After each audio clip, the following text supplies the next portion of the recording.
नमस्कार, मैं हूं संजीव श्रीवास्तव। आप देख रहे हैं 4 PM न्यूज नेटवर्क।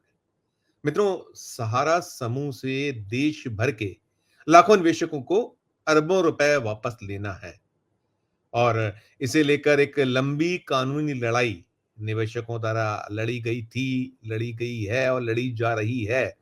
और सुप्रीम कोर्ट का वर्डिक्ट है कि सहारा समूह की कोई भी संपत्ति 90% सर्किल रेट से कम पर नहीं बेची जाएगी और जो भी संपत्ति बेची जाएगी, उसका जो भी मूल्य आएगा, जो भी दाम आएँगे, वो सेबी के खाते में जमा किए जाएँगे। दरअसल सुप्रीम कोर्ट का वर्डिक्ट इसलिए भी है कि ये जो निवेशक हैं, इन्हें इनकी रकम लौटाई जा सके और बरसों से ये निवेशक परेशान है। अब सहारा समूह जो एक दुनिया में अपनी एक धाक एक वक़्त में जिसने जमाई थी और अंतर्राष्ट्रीय स्तर पर सुर्खियों में होता था। ये भी कहा जाता था कि भारत में रेलवे के बाद यदि कोई नियोक्ता है, तो वो सहारा समूह है। खैर वो सब तो बीते ज़माने की बातें हैं। अभी जो सहारा समूह से जो निवेशकों को राशि लेनी है, उसे लेकर सबकी आस और उम्मीद कहीं न कहीं देश की सरकार जो मोदी जी की अगुवाई वाली सरकार है, वो है। साथ में जो सूबों की सरकारें हैं, वो हैं। क्योंकि जो भी कुछ केंद्र स्तर पर हो, तो कहीं न कहीं सरकार की निगाह नज़र से गुज़रता है, ऐसी राज्यों में गुज़रता है। तो इसमें हो ये रहा है कि बाला-बाला जो सहारा समूह की संपत्तियाँ हैं, परिसंपत्तियाँ हैं, उन्हें खरीदने, बेचने का सिलसिला बदस्तूर जारी है। और 4PM ने अभी हाल के महीनों में कई स्टूडियाँ मध्य प्रदेश से जुड़ी की थी कि कैसे यहाँ औने-पौने दामों में जो रसूखदार लोग हैं, सरकार में बैठे लोग हैं, कैसे ज़मीनों की बंदरबाट चल रही है। जो प्रशासन है, शासन है, सरकार है, आँख मूंदे बैठी है और कैसे सरकार में बैठे लोग धड़ाधड़ ज़मीनों को खरीद रहे हैं या जो रसूखदार हैं, जिनकी एक पहुँच पकड़ है, वो कैसे ज़मीनों का औने-पौने दामों में सौदे कर रहे हैं। मध्य प्रदेश में सागर है, भोपाल है, देवास में 1500 करोड़ रुपए की प्रॉपर्टी बीते दिनों बिकी थी, बीते महीनों में, बीते सालों में बिकी है, जिसे लेकर सामने आया था कि रसूखदार लोगों ने खरीदी। इसमें संजय पाठक जो भारतीय जनता पार्टी के विधायक हैं, शिवराज सरकार में मंत्री रहे, पुराने कांग्रेसी हैं, उनके नाम आए थे और भी कई रसूखदारों के नाम आए थे।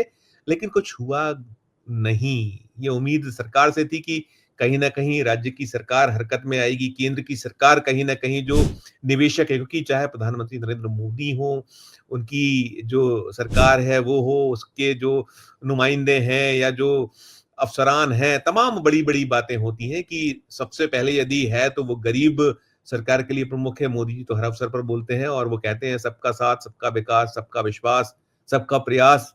बार-बार ये नारा मोदी जी लगाते हैं और यही राज्यों में होता है और अभी यदि हम उठाएँ तो देश में अधिकांश जो राज्य हैं, वहाँ भारतीय जनता पार्टी सरकार में है या जो एनडीए है, एनडीए के अलायंस उनकी सरकार है, लेकिन हर तरफ, हर राज्य में कहीं न कहीं जो सहारा समूह की संपत्तियाँ हैं, उनकी लूट-खसोट का क्रम चल रहा है, दौर जारी है।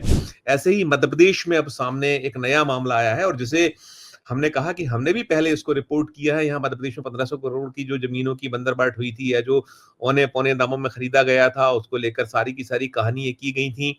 4PM ने भी उस कहानी को किया था। अभी जो ताज़ा निकला है, ताज़ा ये है कि सागर में 184 करोड़ रुपए की ज़मीन महज़-महज़ 14 करोड़ में बेच दी गई और इसमें सबसे हैरत-अंगेज़ बात ये है कि पूरी खरीदी-बिक्री हो गई और इसमें ये भी निकल कर आया है, जो भास्कर ने स्टोरी की है, उसमें ये साफ़ हो रहा है कि वहाँ जो एक शराब कारोबारी हैं, शराब कारोबारी कमलेश बघेल और उनकी पत्नी के नाम ये सब कुछ हुआ है। वहाँ खरीद-फ़रोख्त हुई और खरीद-फ़रोख्त में सब कुछ जो चेक्स लगे, जो लेन-देन हुआ, उसमें भी निकला कि जो रजिस्ट्रियाँ हैं, उन रजिस्ट्रियों में वो चेक्स के नंबर हैं, वो कई चेक कैश नहीं हुए या देरी से कैश हुए।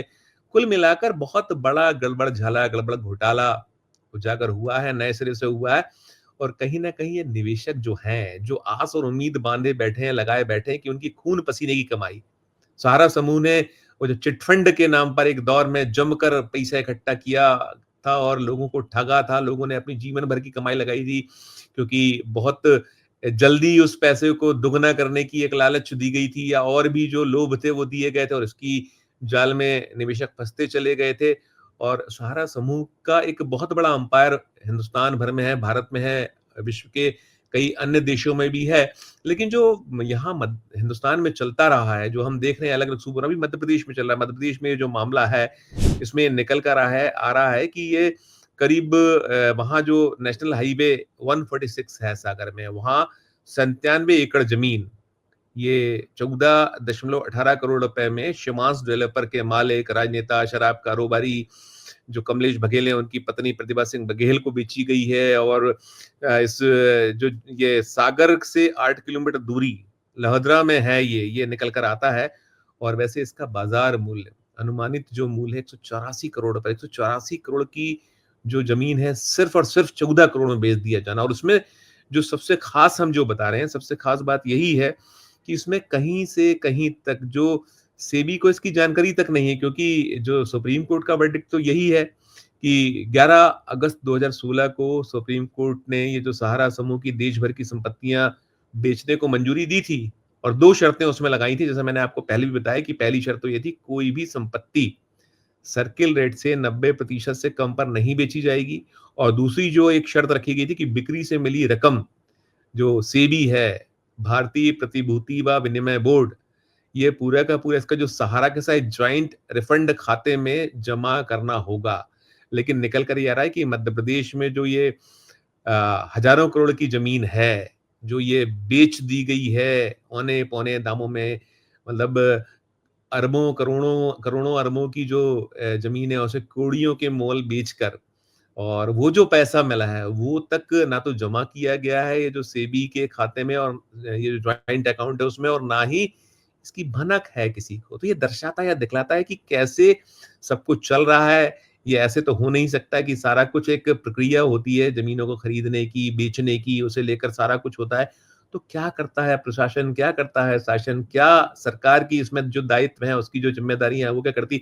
मध्य प्रदेश में भी बहुत बड़े स्तर पर निवेशक सहारा जो इंडिया परिवार होता था, अब तो छिन्न-भिन्न बिखर गया है। वो अब सुब्रतो जो राय हैं, उसके समूह के जो अ, जन्मदाता थे, अब वो इस दुनिया में नहीं है। 2023 में वे परलोक सिधार चुके हैं। लेकिन जो अब इस समूह को देख रहे हैं, जिनके अपने दायित्व हैं, जिनका अपना एक ज़िम्मेदारी है, वो उससे बचे हुए हैं, और साथ-साथ शासन प्रशासन का जो एक रवैया है, ये दर्द पैदा करने वाला है। और जब ये डबल इंजन की सरकार है, केंद्र में मोदी जी हैं, मध्य प्रदेश में मोहन यादव की सरकार है, और ये जगह-जगह है। बिहार से भी निकला है, बिहार में भी ऐसे ही देखने को मिला है, और हर तरफ ये जो चल रहा है लूट-खसोट, तो ये दर्शाता या दिखलाता है कि जो हमारे यहाँ कानून में जिस तरीके की कमियाँ या जो खामियाँ हैं, उसका जो लाभ ले लिया जाता है, एक वो इसको कहीं न कहीं परिलक्षित कर रहा है। साथ-साथ ये भी है कि किसी को गरीबों की चिंता सचमुच नहीं है। चूँकि ये जो रसूखदार लोग हैं, बड़े लोग हैं, सत्ता से जुड़े लोग हैं, अब यदि शराब के कारोबारी हैं, तो आप समझ सकते हैं उनकी पहुँच-पकड़ क्या होगी, और जो बिल्डर्स हैं, डेवलपर्स हैं, उनकी पहुँच-पकड़ क्या होगी। और इसके पहले भी निकला है, जो हम खबरें कर चुके हैं कि कैसे यहाँ मध्य प्रदेश में सत्ता से जुड़े लोग, जो मंत्री रह चुके, अब भारतीय जनता पार्टी के विधायक हैं, संजय पाठक, सारा कुछ ब्लैक एंड व्हाइट पे क्लियर हो चुका है, सब कुछ सामने आ चुका है, कैसे क्या कुछ हुआ है। लेकिन पत्ता भी नहीं खड़का है। जो दावा होता है किसी को बख्शा नहीं जाएगा, किसी को छोड़ा नहीं जाएगा। मोहन यादव भी बार-बार यही ताल ठोक कर कहते हैं कि अपराधी चाहे कितना ही बड़ा हो, आरोपी चाहे कोई रसूखदार हो, किसी को छोड़ेंगे नहीं। यदि किसी ने गलत किया है, गड़बड़ किया, तो उसे सीख-चोक के पीछे पहुँचाया जाएगा, उससे वसूली होगी, तमाम बातें होती हैं, यही मोदी जी कहते हैं। लेकिन नतीजा ढाक के 3 पात होता है जब सत्ता से जुड़े लोग होते हैं, और यही कहीं विपक्ष हो, प्रतिपक्ष हो, विरोधी हों, तो उन्हें नेस्तनाबूद करने में देर नहीं लगाई जाती है। बुलडोज़र चल जाया करते हैं, उनके यहाँ छापे हो जाते हैं, उनके यहाँ जितनी भी एजेंसीज़ हैं, वो पहुँच जाया करती हैं, उनके तमाम जो एक्शन हैं, वो होते हैं, फटाफट होते हैं, धड़-धड़ होते हैं। लेकिन ये जो मसला मामला है, और उसमें कहीं न कहीं जो विपक्ष का भी रवैया है, मध्य प्रदेश में हम ये देख या पा रहे हैं कि ऐसे मामलों पे, जो बड़े गंभीर किस्म के मसले हैं, मामले जिनमें सारे दस्तावेजी सबूत हैं, सारा निकल कर आया, लेकिन विरोधी दल, विपक्ष, प्रतिपक्ष वैसे नहीं पेश आता जैसा कि उसे आना चाहिए। जो उसकी ज़िम्मेदारी का दायित्व, जो उसका दायित्व बनता है, ज़िम्मेदारी उसकी होती है, उसका निर्वहन करते विपक्ष भी नज़र नहीं आता है। तो ये मसला है, मामला है, यहाँ कैसे बंदरबाट हुई है, जो सहारा समूह की ज़मीनें हैं, उन्हें कैसे औने-पौने दामों में, कौड़ियों के दामों में बेच दिया गया है और निवेशक टाप रहे हैं। ये उसका एक नई वानगी है कि सागर में जो 184 करोड़ की ज़मीन महज़ और महज़ 14 करोड़ में बेची गई। क्या कुछ और टिप्पणी है? दर्शकों आप भी इस वीडियो कमेंट बॉक्स में जाकर ज़रूर कीजिएगा। खबर अच्छी लगे तो हमारे चैनल को लाइक कीजिएगा, सब्सक्राइब कीजिएगा, ज्वाइन का बटन दबाइएगा तो और हमारी हौसला अफ़ज़ाई होगी। इस पूरी खबर से जुड़ा जो भी आगे अपडेट होगा, हम अपने दर्शकों तक पहुँचाएँगे। प्यार और स्नेह बनाए रखिए और देखते रहिए 4 पीएम न्यूज़ नेटवर्क। धन्यवाद, नमस्कार।